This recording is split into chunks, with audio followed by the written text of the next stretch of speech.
जेव्हा राज्यातील नारी शक्तीचा आम्ही विचार करतो, तेव्हा तुमच्या सरकारची अत्यंत महत्त्वाकांक्षी योजना म्हणजे मुख्यमंत्री माझी लाडकी बहीण योजना. जितकी त्या योजनेवर टीका झाली, तितकाच त्याला प्रतिसादही मिळाला. किंवा तुमचं सरकार येण्यामध्ये सगळ्यात महत्त्वाची भूमिका ठरली ती लाडक्या बहिणीची, असं निरीक्षण तज्ज्ञांनी नोंदवलेलं आहे. तुम्हाला काय वाटतं, ही योजना आजवरच्या काळात म्हणजे सरकारच्या गेल्या 1.5 वर्षांच्या काळात किती यशस्वी ठरलेली आहे आणि यापुढे या योजनेचा पुढचा टप्पा काय असेल? मला असं वाटतं की हे खरंच आहे की मुख्यमंत्री माझी लाडकी बहीण ही जी योजना आहे, ही आमच्या सरकारची एक अतिशय यशस्वी योजना आहे.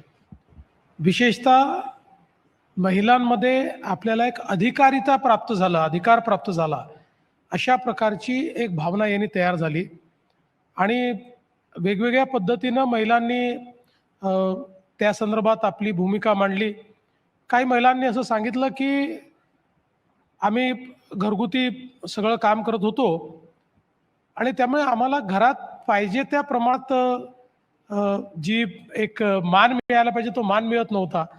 पण जेव्हापासनं लाडक्या बहिणीचे पैसे यायला लागले तर घरातही आमचा मान वाढला, असं अनेक महिलांनी सांगितलं. काही महिलांनी याचा उपयोग करून आपला व्यवसाय उभा केला, छोटासा व्यवसाय, आणि त्यातनं त्या पुढे गेल्या.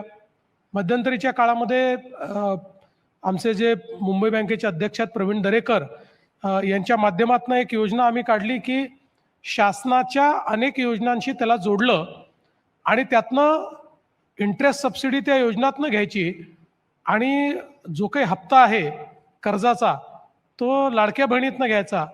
असं करून जवळपास 5 लाख महिलांना त्या ठिकाणी व्यवसाय करता 1 लाख रुपये 1.5 लाख रुपये कर्ज उपलब्ध करून देऊन त्यांना व्यवसाय आपण उघडून दिला.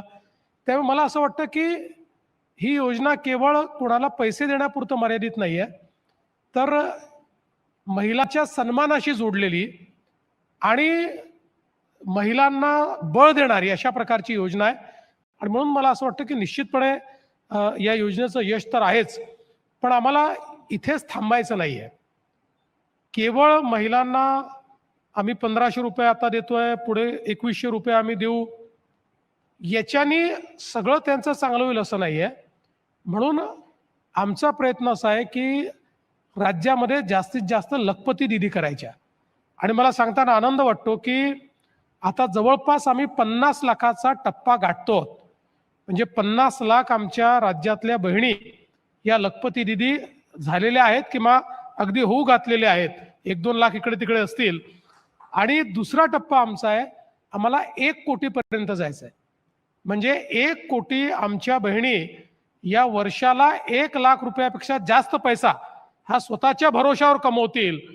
लाडक्या बहिणींपासून सुरुवात आहे, पण त्याचा जो काही पर्यावसन त्याचं जे करायचं आहे ते लखपती दीदीमध्ये आम्हाला करायचं आहे, तो आमचा प्रयत्न आहे.